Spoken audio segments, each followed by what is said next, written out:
Well, hello again. I don't know what happened. We got it. We got cut off again. I don't know what the deal is. But anyway, hello and welcome. We were talking about the thing. There were some comments that I want to go ahead and address. Of course, let the audience. We're gonna wait. Let some people show up. If you're already here, thank you. While you're here, you can enjoy my T-shirt. We're going with the Captain Caveman. Love Captain Caveman when I was a child. And we're freezing again. I don't know what's going on. I don't know. Can you hear me? Can you guys hear me? I don't know what's going on here. I really don't know what's going on. This is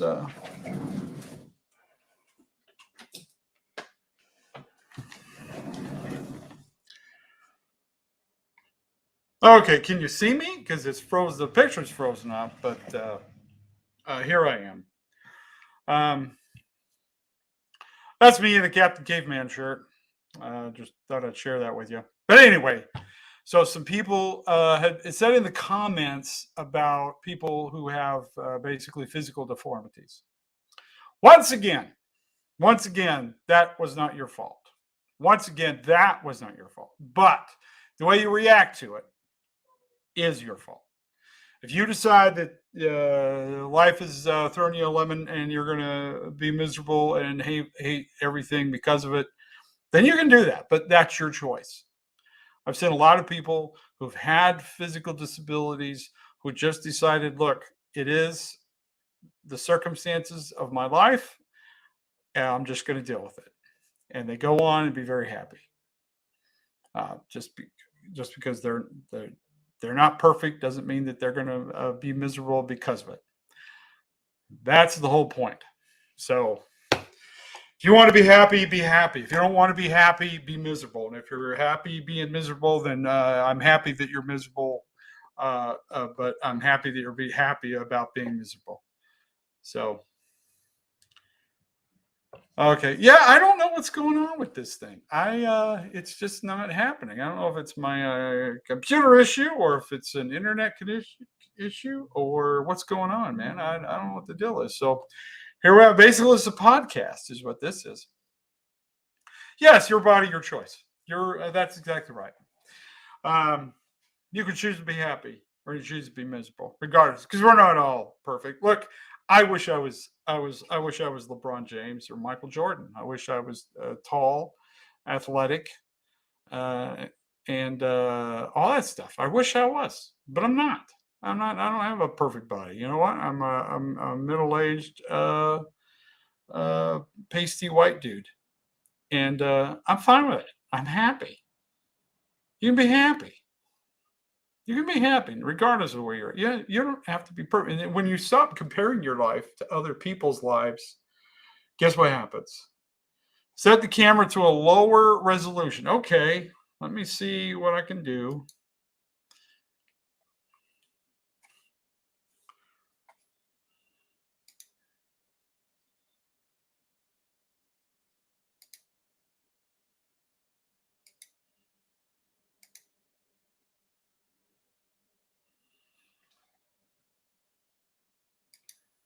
Okay, there we go. I think something happened.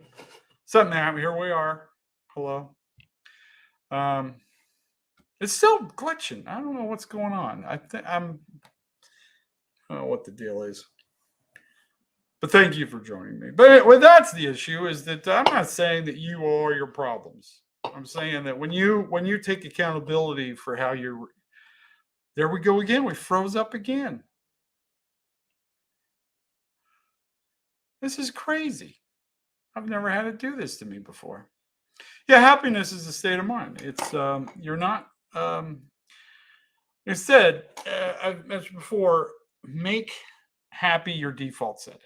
And there's this book, and people bring it up all the time to me is the happiness delusion, where basically I don't know if that's the exact title of it, but the idea is that pursuing happiness is a fruitless endeavor.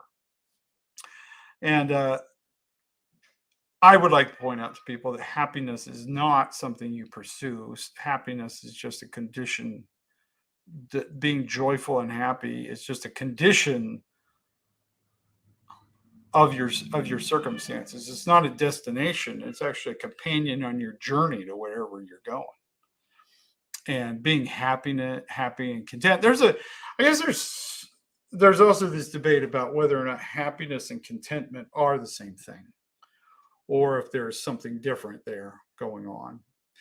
And I believe a part of being content is just being grateful. It's just being grateful for who you are and what you have. That's the biggest thing. Is if you just are happy and content with what you have, then you're not, and that's not to stop you from pursuing dreams and pursuing things. This is where I think people misunderstand the whole concept. Is that when you accept yourself and you accept your circumstances, and you decide that you're going to be happy, right? Regardless of the circumstances. It's not dependent on achieving a goal, or happiness isn't dependent on having so much money in your account or buying stuff. When you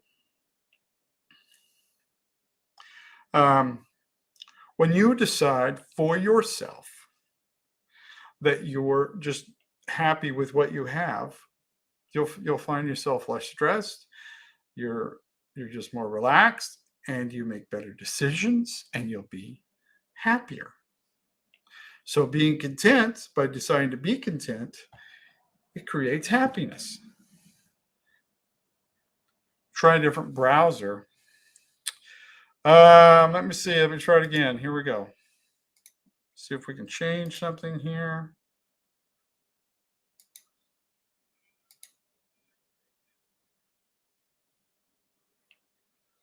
Okay. So now I'll see if this sticks.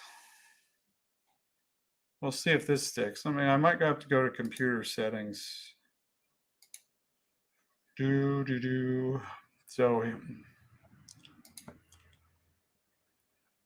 Dun, dun, dun, dun. Well, it's working for now. But anyway, so anyways, there was just people thought that I let them down, that I was and here's my deal. I'm using humor, and I'm saying things in a way that you don't normally hear them. I'm doing things a little different. You know what this reminds me of? Years ago, I got to tell you about one of the most horrible experiences I've ever had. I'm friends with the owner of Wise Guys, and I'm involved with Wise Guys quite a bit. When I'm in Utah, I'm usually hanging out at Wise Guys Comedy Club. It's a great organization. I love everybody there and everything. But anyway, a few years ago, they had Val Kilmer came and he was doing this tour, and he was showing this movie of when he still had his voice. He did a one-man show as Mark Twain, and he had a whole thing about Mark Twain, and it's a great production. But anyway, so him and his people, they what they wanted was to have they show the video, and in the video they have, before the video and at the end of the video, they have like some questions that they ask of the audience up on screen. So as part of the whole thing. So anyway, but they have all these things that they wanted edited together and to show on screen, as one big long thing, right? So the experience they wanted the audience to have was you would sit down, and then they would have this video would come up, and it would show, kind of tell his story, Val Kilmer, and then it would have this slides of pictures of him, and then it would show this thing saying, hey, if you want to be involved in this giveaway, text this information to this number. It was one of those things. It was a little interactive thing. And then it would show the movie the Mark Twain movie. Then at the end of the Mark Twain movie, they would show another thing that would say, "Hey, get your answer this in the next few minutes." And also give you a chance that you could ask questions of Val because he was going to come on stage, and you could ask questions by texting them to this number, and then they would take the questions and that. So it was one of those deals. Well, anyway, instead of just sending us, and instead of already having that edited to begin with, they sent us pieces of it like 2 days before and said, "Hey, we need this to work." But they wouldn't give us a copy of everything until they got there because they were afraid we were going to pirate it or make copies of it, which I'm sorry, but if you're going to give it to me at any point in time, I could make copies of it very quickly anyway. So it was just silly. It was like either you trust us or not, or just do it yourself, right? So anyway, they send this whole thing. Now they get there to the club with all of this, with 2 hours to go before the show. So in 2 hours, they expect us to put all these clips together and the movie, and then display it all at the same time. Now, somebody who's more proficient at probably would have done a better job, and I understand. I'm willing to accept my own limitations, but I finally get everything.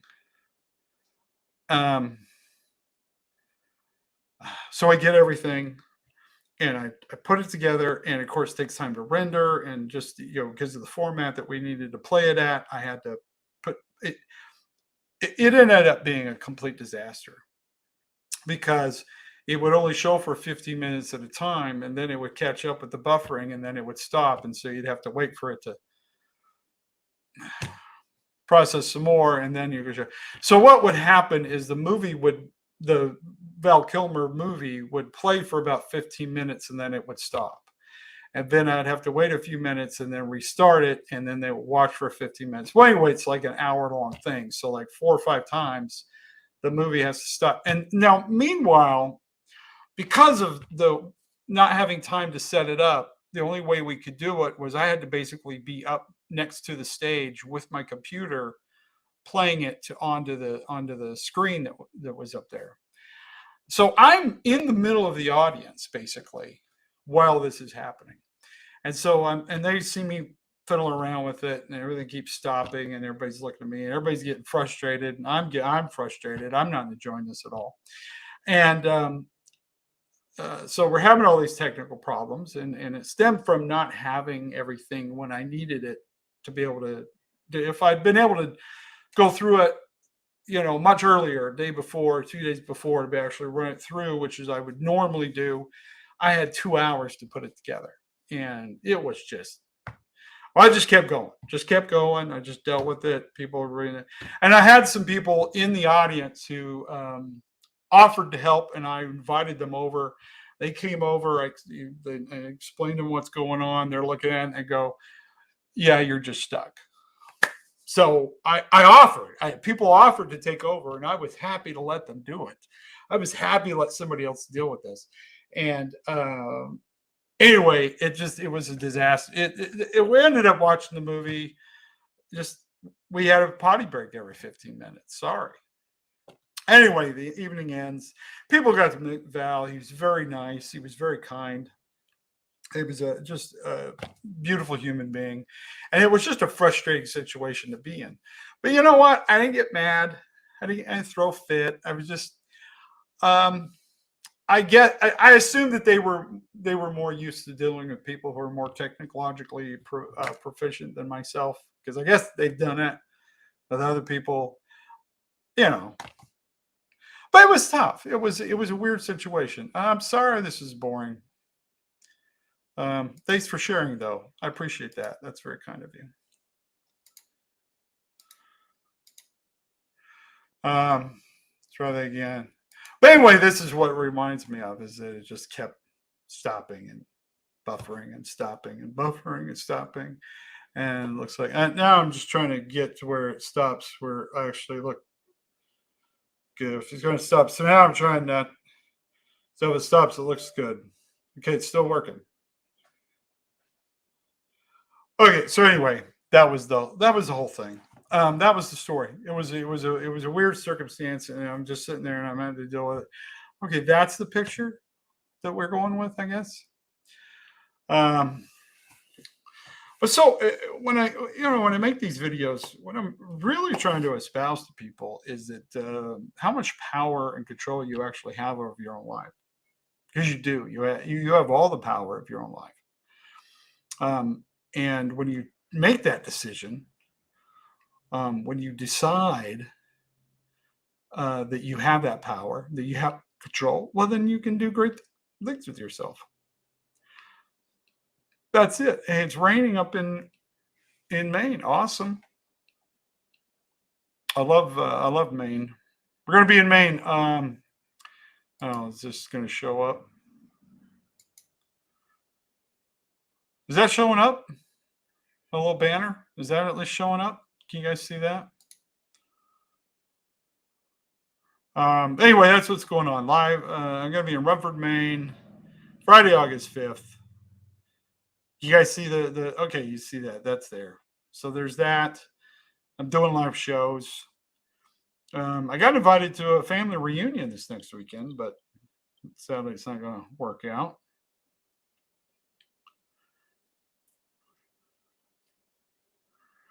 Well, okay. Well, thank you, everybody. Oh, thank you. You see it. Okay, so you see you see that. That's awesome. Oh, okay. So there's that. If you're in Maine, that show's coming up. Let's see. Here's the other one that's coming up, August 8th, Egremont Barn. This is in Western Massachusetts. If you're interested, that's that one's coming up. I'm trying to add more stuff as we're coming along. Oh, I'm going to be in Dallas, Texas. Dallas, Texas. Okay, that's not what I was trying to show. I was going to use that. Okay.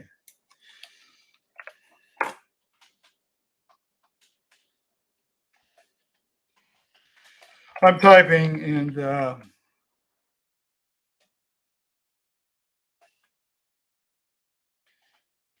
that's what's going on here. Okay, here's the there we go.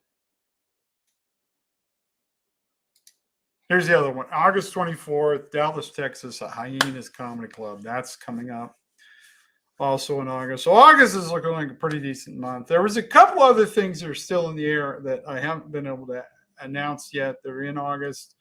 We haven't solidified them yet, but there's potentially more dates in August, but I don't have anything. September is one show so far, and again, talking with others. So that's what we're going on. So let's go to your. Yes, I do want to come over to the other side of the pond.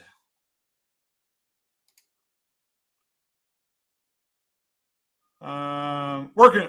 Yes. That would be awesome. Rockland, California, Sacramento. That would be great. I would love to do that. Yes, Egremont Barn. It's in Western Massachusetts. That's where we're going to be at there, Misty. How long have you been done comedy? 20. It'll be 24 years doing live stand up. I've done other acting. I was in improv and local theater and that kind of stuff for many years before that. But stand up comedy, I've been doing it since 1998.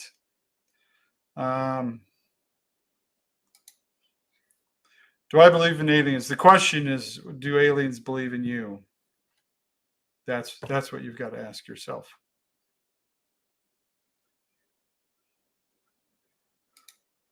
Illinois. Yes, I've been to Illinois a few times.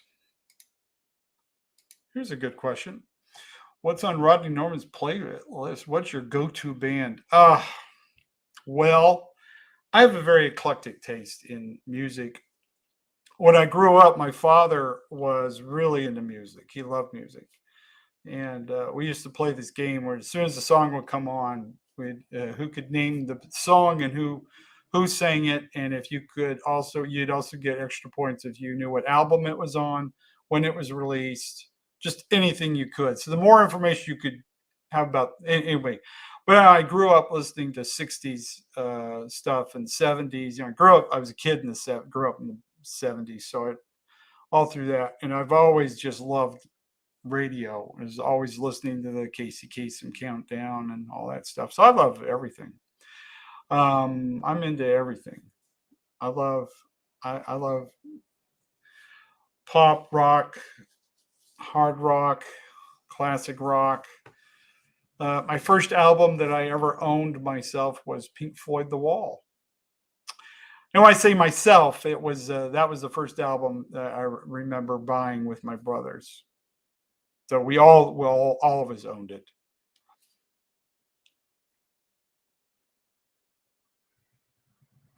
Miss Steve, I wonder what anybody to come to Missouri. Okay.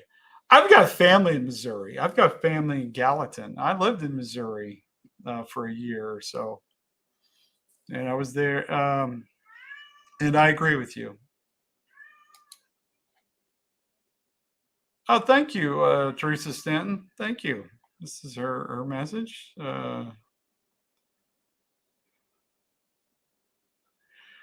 Yeah, I'm trying to figure out what's going on here. So I'm changing.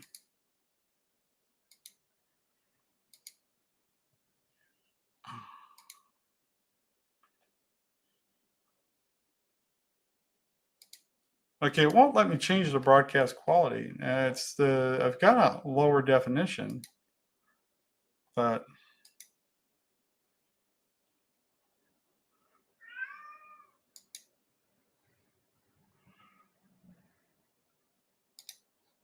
okay. Did that have no? That didn't change anything. What's going on here?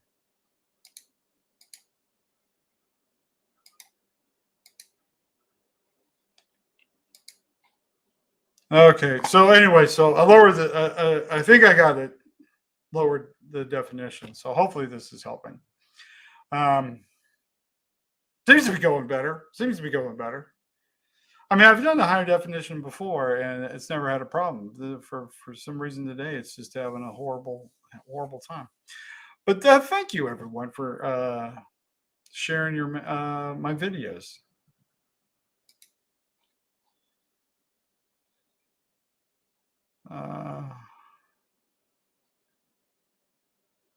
Uh, yeah, here we are. Yeah, here I am. You'll notice it's not all that different. Now it's just me moving.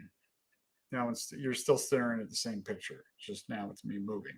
This is this is glorious. Um, but anyway, so the controversy. This is a great question. Do you find it difficult to do comedy in this cancel culture woke society where everyone gets offended? Um, this is a great question, and I want to address it. I was actually in a movie that the pivotal question. This is the question asked of the movie that will be coming out pretty soon. But I'll tell you what I told them then.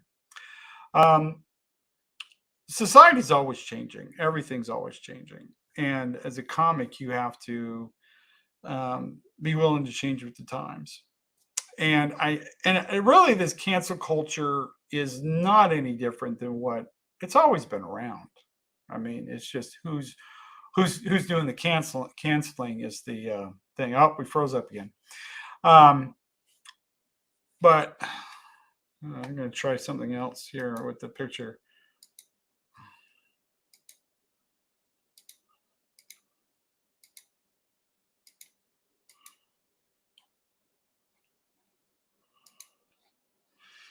It's even a lower definition. I went to the lowest settings, see if that changes anything.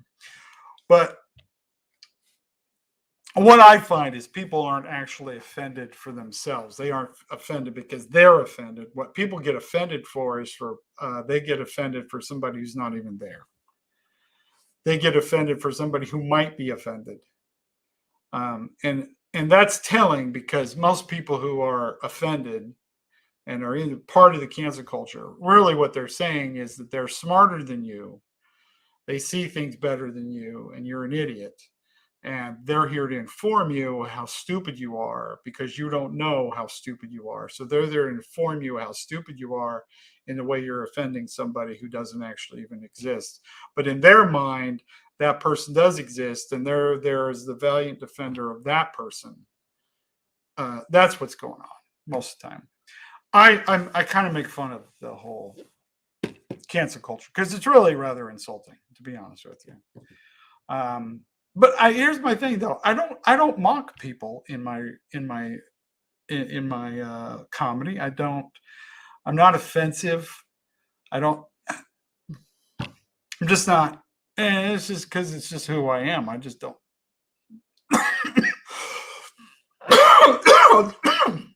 I don't conduct myself in that manner. So I don't really do anything that would get me canceled so much. But no, I think a lot of this stuff it's a small group of people. Most people are very level-headed and understand that you can make fun of something without being derogatory. You know what I mean?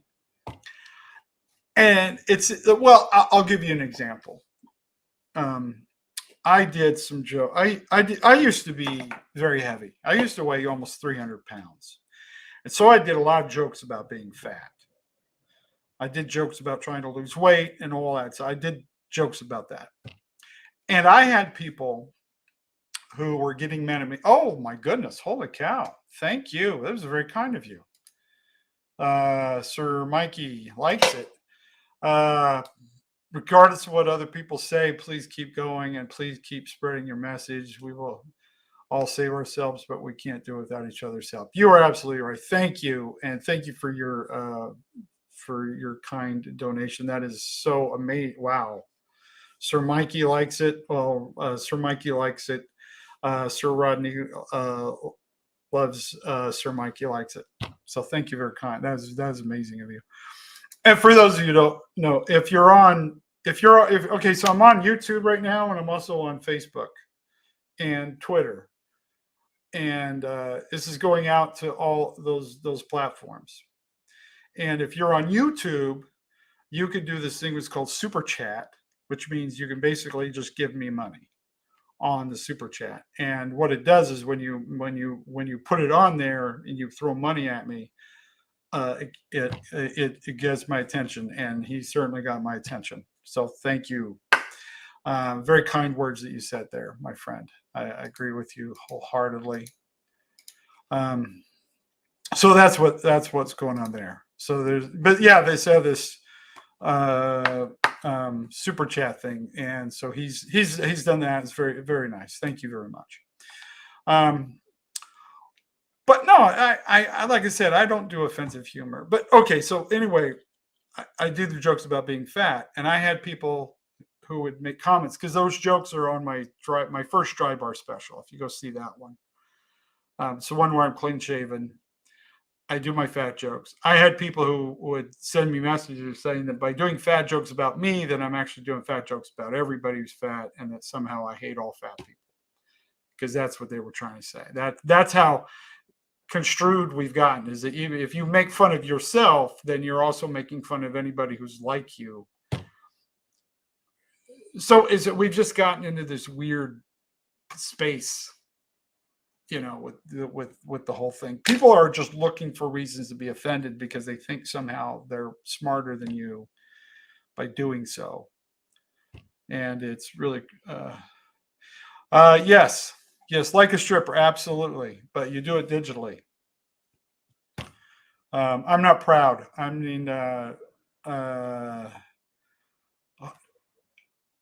the donation he just threw at me is awesome because that's going to pay for a tank. I'm actually going to make it to Maine on August 5th because of him.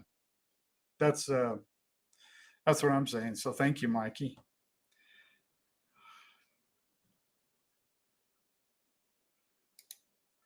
Oh, you're very welcome. Um, but no, I don't. I said again, I don't hate people who get. If you are truly offended, if something bothers you, then just don't participate in it. Don't. What if a comedian says offensive things, you don't like anything he says, well then just ignore the comedian. Don't participate. Don't watch that comic. If you got a movie that you're offended by, don't watch the movie. Take some personal responsibility, and if you want to promote something good, then do that. If you got something you want to promote, you promote it. But sitting there tearing everybody down just for the sake of tearing everyone down, that's just terrible. Um, yeah, that was actually I've worked with Jim Brewer. He's a cool dude. Had lunch with him at a D's in if you live in Utah, there's a D's on Redwood Road, um, just off the 201. If you know where I'm talking about. But there's a D's right there. I had lunch with Jim Brewer in that D's. But anyway, Jim Brewer, yeah, that's a great special. Absolutely agree with you, Ollie. Thank you for bringing that one up.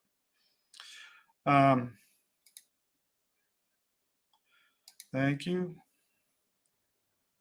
Yeah, yeah, absolutely. Feel free to distance yourself from what brings you down. And I'm a big proponent of not the way you fight against something you disagree with is that you can either protest, do all that stuff, but a better way is you promote what you think is best. You know what I mean? I mean, instead of being against things, be for things. Be more positive, and share your story and tell your story. That's what I say. You went to that D's on a date? I hope you're still not dating that person. I'm just kidding. No, D's is, if you're not familiar with D's in Utah, it's like Denny's, but they have more pie. It's in fact, D's used to be, if you're not familiar with this, D's used to have fast food places.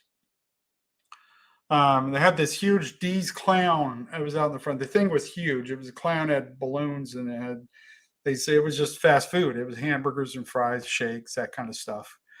And that was my favorite.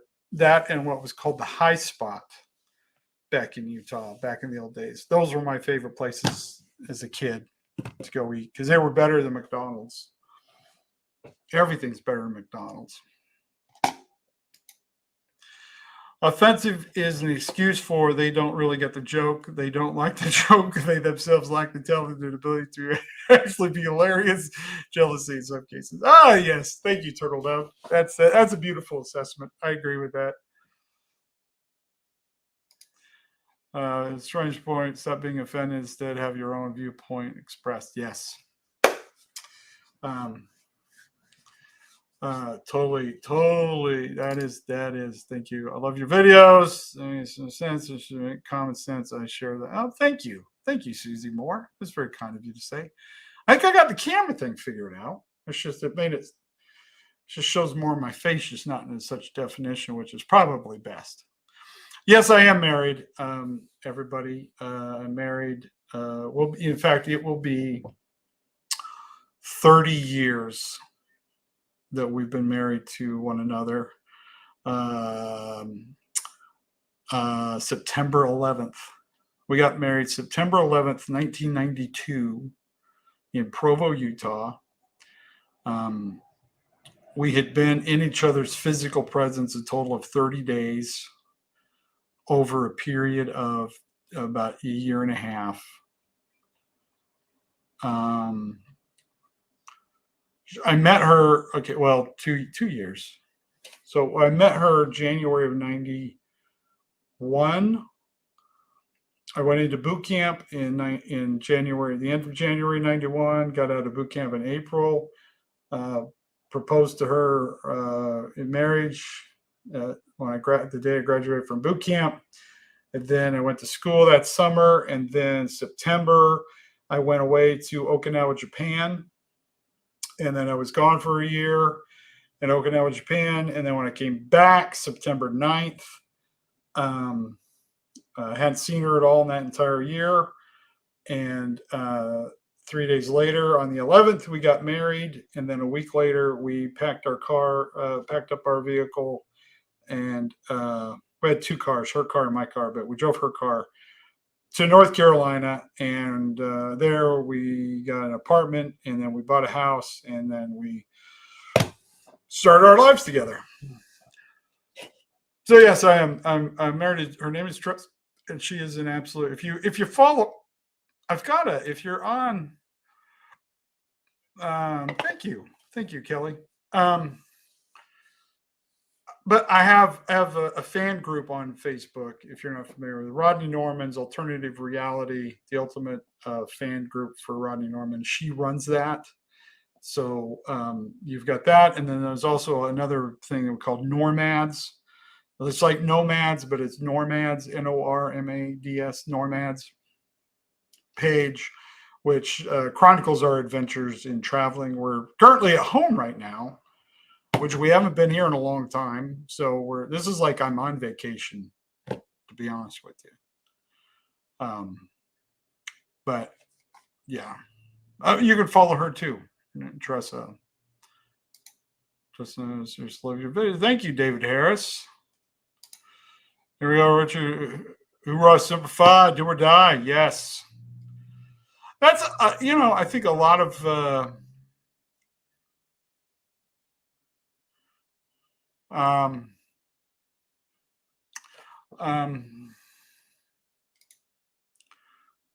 anyway.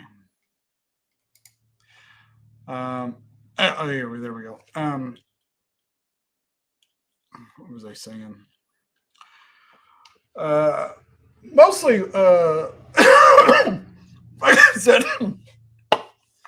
I live in Connecticut. Say to live, I live in Connecticut. I live in a small town called Stafford Springs, Connecticut. It's the home of, there's a famous race car track if you're into racing.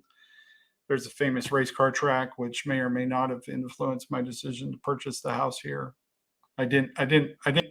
When we came up to look at the house, and I found out there was a racetrack here, I kept it to myself.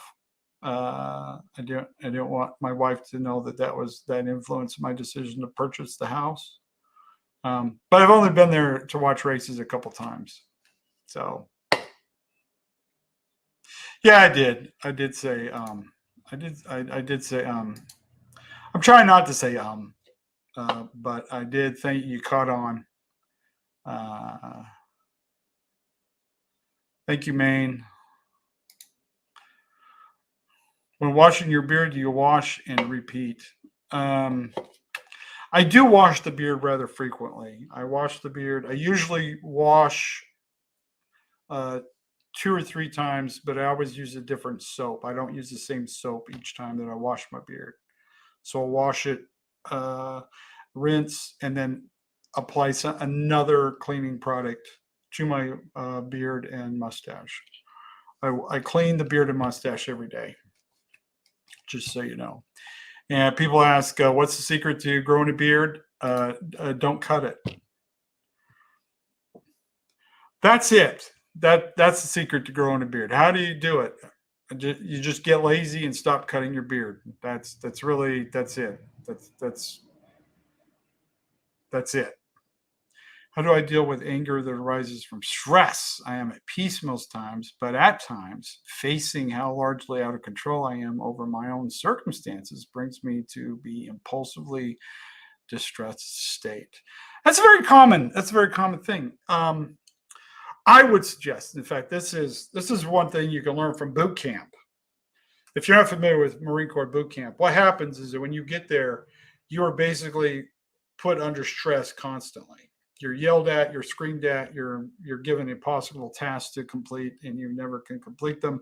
And if you do complete them, it's always wrong, and they're just constantly criticizing you, constantly stressing you. You're being yelled at. You're just constantly under stress. Now, at first, it can be overwhelming. But what you find happens is that just you get used to the chaos. You get used to the yelling and the screaming and everything, and what happens is you become desensitized to it. And then you find that that nothing stresses you out because you're so used to just dealing with everything going on around you that you stop panicking and you embrace the chaos. So instead of getting stressed out and freaked out because of everything going on, you're actually very calm, and you just you just kind of roll with it. Whatever, you're just rolling with it. And that's the brilliance of the Marine Corps. Um, that's a great question. Um, so, in answer to the previous question, if you want to deal with your stress, is that when you realize, first of all, that the stress is it's you. Stress is caused by the way you are reacting to the circumstances that you are in. That is what's causing your stress. That you're elevating the situation. You're making it worse because you're putting such an emphasis on it. You're putting too much stress on yourself. And when you see that, when you see what's going on with yourself, like I said, your problem is you. When you see that and you identify that that's what's happening, you can find a way, or you should find a way to kind of separate yourself from the circumstances. And you go, this isn't the end of the world. This isn't going to destroy me. This isn't the most important decision ever in my life. When you get rid of those thoughts, that's causing the stress, and you just say, this is just a situation in, and I'm going to deal with it. I'll find a solution. You find yourself not being so stressed. And the stress is what's causing more stress. Causes the anxiety, causes also the depression, and all of that is stemmed from just you're worrying about things that haven't happened, probably won't happen, and you're giving all that mental energy to it. When you finally stop putting all that mental energy to it, and you just tell yourself, "This is okay. I can deal with this," because you can't deal with all of it all at one time, and that's what you're trying to do, and your brain becomes frazzled because it's trying to deal with things, and a lot of those things are things that you have no control over, which makes you even more stressed out. But when you finally decide, hey, I'm not going to stress out about the things I have no control over, I am going to focus on the things I can have control over, and in so doing that, you're taking care of the problem, then you find yourself not so stressed out. There you go. Do you think going through boot camp intensified your sense of humor? Absolutely, absolutely. It certainly brought in a different level of humor. I think I was not so I wasn't really into dark humor so much when I was younger, but Marine Corps really threw me into it a lot more. Um,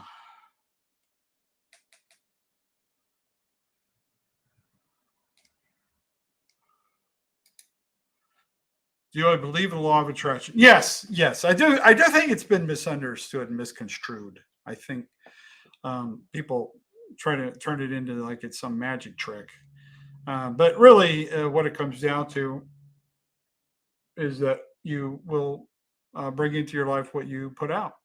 I do believe that.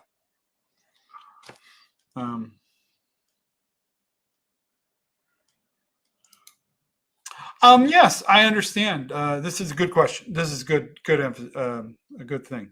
But you can find a way to separate yourself from the chaos, and I think that's the important thing. Is when you find how to not allow the circumstances to rattle you, and you do this however you way. Like I said, I experienced it because I had a mother who had a lot of anxiety, and everything for her was a crisis growing up. So boot camp was actually easier for me to deal with than probably most, just because I was so used to everything being everything was going to, the world was going to end, everything's a disaster, everything was horrible. watching my mother go through that as a kid, I just got to the point where no, this isn't a disaster. This isn't the end of the world. And so as a kid, I kind of developed that attitude. And my mother's not like that anymore, but well, to some degree she is. But no, you can find ways. Again, a lot of that's changing your mind about the circumstances when you decide. Um, I'm not going to concern myself with the things that I can't control, but I am going to do what I can. It's like the way the world's going now, prices going up, inflation going crazy, everything just seems to be out of control. Well, I can't control all of that. But what I can do is I can take care of myself and my family. I know I can, get some extra food, put some things away, I put some extra money away. I can do things to take care of myself so that if, supply chains break down and the stores are without food, I know I can take care of myself and my family. That's how you can bring control into your life, is find ways to bring control, find what you can have control over, and to do it. And that's how it's not so much about being desensitized to chaos. It's just knowing what to emphasize. As I like to say, it's not about ignoring things. It's about giving things the proper amount of attention. So see, I'm a massage therapist. That's called the flight or fight response. Yes, it is. It's triggered by the sympathetic nervous system. Yes, change your thoughts, change your life. When you find yourself thinking a negative thought, allow it, feel it, and then stop there. Yes, beautiful, perfect. Then focus on 3 things that you're grateful for. The more gratitude you show, the more you find to be grateful for. Also, only focus on what you can change and make the daily effort to do so. Absolutely, Teresa Stanton. You are 100% correct. That is true. Thank you.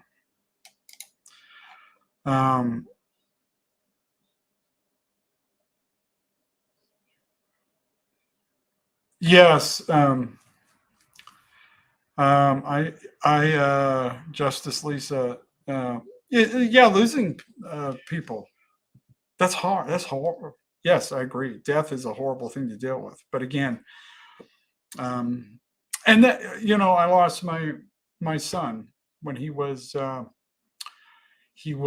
days old. I've mentioned him before, and nothing I've ever been through in my entire life was more difficult to deal with ever. Absolutely, I've never felt that lost and angry and sad and mad and everything. I felt everything for a long time. And one thing I realized in all that is that pain was never going away. That feeling, that loss of losing my son will never go away. But what happens is that instead of getting upset about not having him, not being able to see him grow up, what I am grateful for is the few moments that I did get to spend with him. And I think about those. And I think about the good things. I think about the children I still have. And I often remind myself, well, you're feeling bad about losing Thad, but I still have Brighton and Joshua and Tiana and Marcus. They're here. And how about if I can't show my love to the one that's gone, I can show my love to the ones that are here. I can still hug my wife and love her. She's still here. And she went through the same thing I did. Absolutely, she went through. And being together, a lot of couples, when they lose a child, it will destroy your relationship. Because it's hard to deal with it, because you're just this flood of emotions. But when you have someone that you've lost, instead of being overwhelmed by that loss, just try to find a way, because what you feel bad about, part of it is not being able to express your love to that person. Well, you can still express your love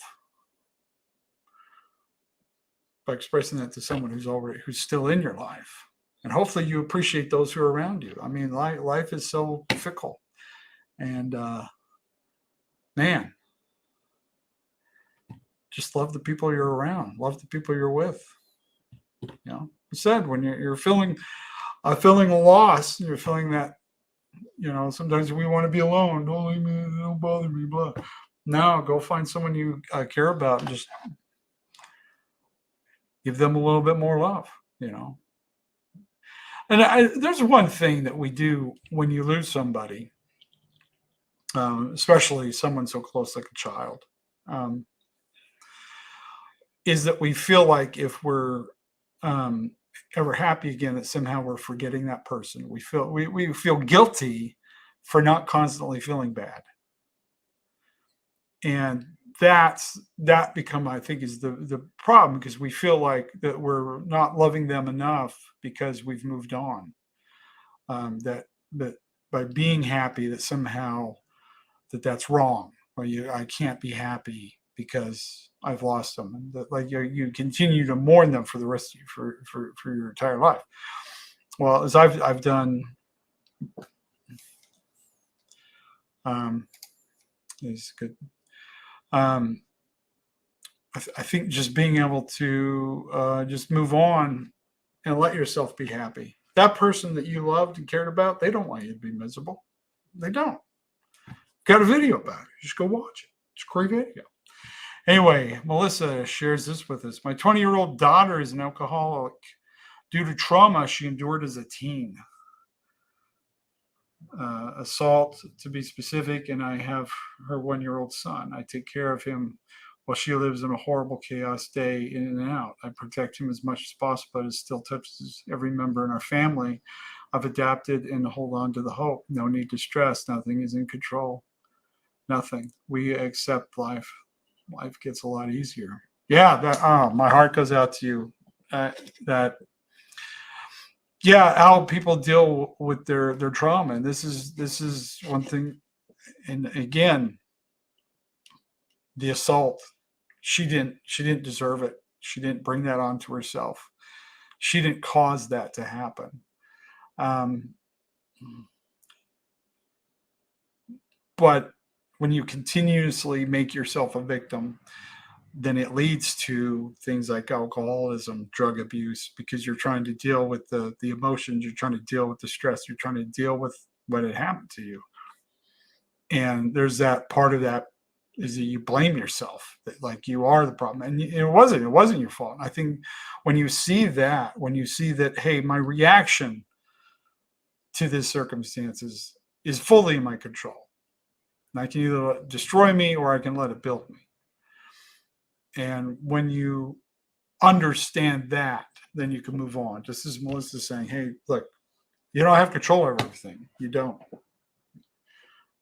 And just accept it for what it is. And it's very pragmatic, very stoic way of looking at life. And I think it makes your life better when you do so. So I didn't want to bring everybody down. Most anger originates when an offense comes and we take it inside of us. Yes, if we leave the offense outside of our being, we are better able to avoid feeling the shock, pain, fear, disgust that the offense intended. Once we allow it to enter our mind as personal, it immediately goes to our emotional core. Then anger ensues, the resentment, if not removed and corrected right away. And then we go into premeditated of how we will retaliate, and then we go into self-justification. I'm right. Yeah, absolutely.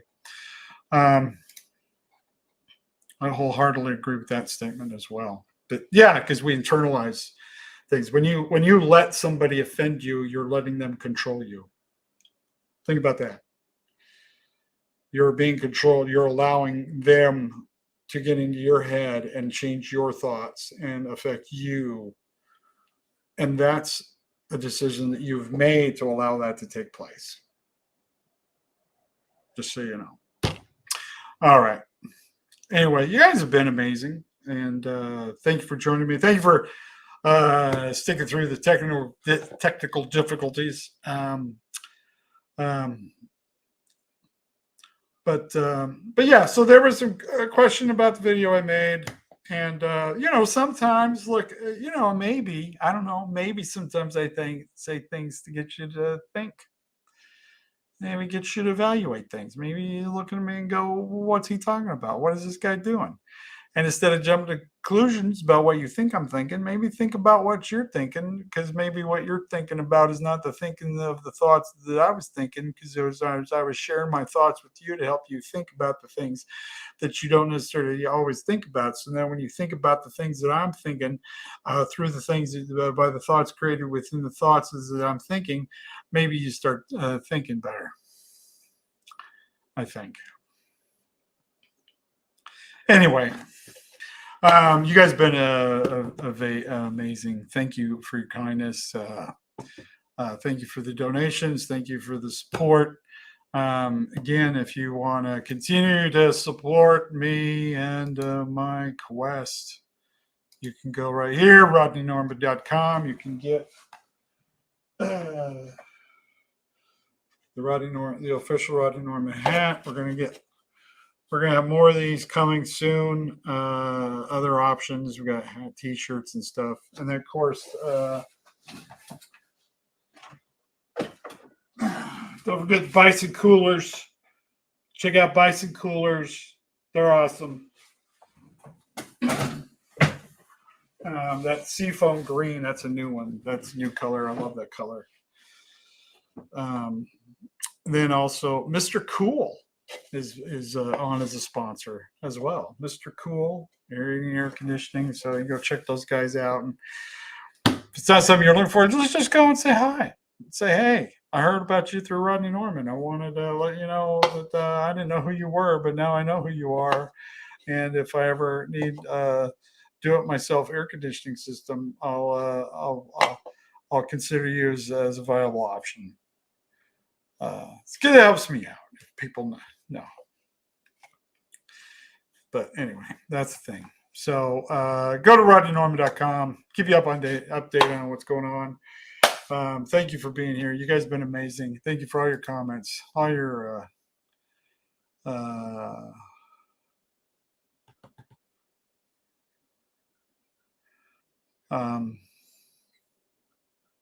yeah, that's it. Have a great day, everybody. Have a great day. Thank you for joining me. And give me the opportunity to share with you stuff I wanted to say. Now I'm going to go finish fixing my truck.